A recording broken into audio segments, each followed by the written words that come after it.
নমস্কার বন্ধুরা, জয় মা কালী বেঙ্গলি চ্যানেলে আপনাদেরকে আমি স্বাগত জানাচ্ছি। আজকের ভিডিওটি প্রথম থেকে শেষ পর্যন্ত মন দিয়ে দেখবেন এবং শুনবেন, কেননা আজ আমি আপনাদেরকে বলবো ব্যবসা বৃদ্ধি করার যে মন্ত্র এবং তার প্রয়োগ সেই সম্বন্ধে আমি আলোচনা করব। তার জন্য প্রথম থেকে শেষ পর্যন্ত ভিডিওটি মন দিয়ে দেখবেন। তো যাদের ব্যবসা রয়েছে, হয়তো কোনো দোকান রয়েছে বা হয়তো দোকান নেই, আপনি যে কোনো ব্যবসা করেন, তো সেই ব্যবসা শুরু করার আগে এমন কিছু কাজ রয়েছে সেটা করতে হবে, বা দোকান খোলার পরেই আপনাকে প্রথমেই এই কাজটা করে নিতে হবে।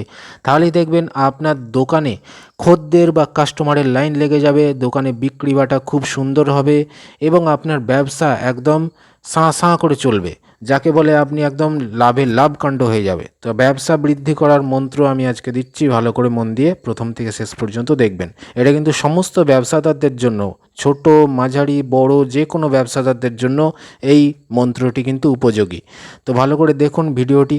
তো প্রথমে আমি বলে রাখি যে আজকের ভিডিওটি শুধুমাত্র আধ্যাত্মিক বিষয়ের উপর ভিত্তি করে এবং লোকবিশ্বাস অনুযায়ী প্রাচীন তন্ত্রশাস্ত্র থেকে সংগৃহীত করা বিদ্যা।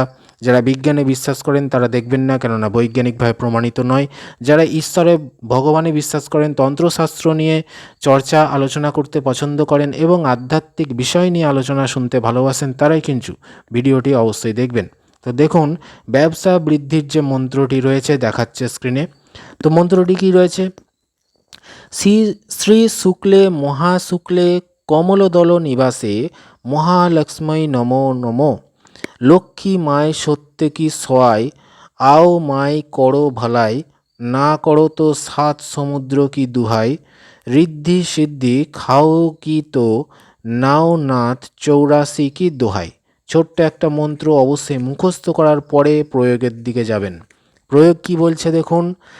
ব্যবসায়ের প্রাত্যহিক কাজ আরম্ভ করার আগে যদি উল্লিখিত মন্ত্রটি 108 বার পাঠ করে দোকান খোলেন এবং ব্যবসার প্রাত্যহিক কার্য আরম্ভ করেন, তাহলে সেই দিন বিক্রি বেড়ে যায়। তাহলে বুঝতে পারলেন, ব্যবসা শুরু করার আগে বা দোকান খোলার পরেই প্রথমেই আপনাকে এই কাজটা করে নিতে হবে। মন্ত্রটা 108 বার আপনাকে পাঠ করে নিতে হবে, তারপরেই আপনি দোকান খুলবেন বা ব্যবসাটি শুরু করবেন।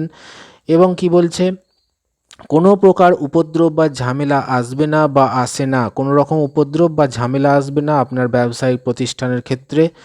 এই মন্ত্রকে সিদ্ধ করার জন্য কোনো আবশ্যকতা নেই, অর্থাৎ এই মন্ত্রকে সিদ্ধ করার দরকার নেই, এটা স্বয়ংসিদ্ধই একটা মন্ত্র। প্রতিদিন দোকান খোলার পূর্বে এক মালা অর্থাৎ 108 বার জপ করলেই যথেষ্ট। তাহলে ব্যবসা শুরু করার আগে এবং দোকান খোলার আগে আপনি 108 বার মন্ত্রের জপ করে তারপরে আপনি নিয়মিত দোকান খুলবেন বা ব্যবসাটা শুরু করবেন, দেখবেন আপনার ব্যবসা বৃদ্ধি পাবে। তো ভিডিওটি ভালো লাগলে অবশ্যই লাইক দেবেন, চ্যানেলটি সাবস্ক্রাইব করবেন আর 50 জনকে শেয়ার করে অবশ্যই কাজটি করবেন, তবেই গুরু অনুমতি পাচ্ছেন। আর এই ক্রিয়াটি অবশ্যই আপনি বিশ্বাস ভক্তি নিয়ে করবেন। ভালো থাকবেন, এই চ্যানেলে ভিডিওগুলো দেখতে থাকুন।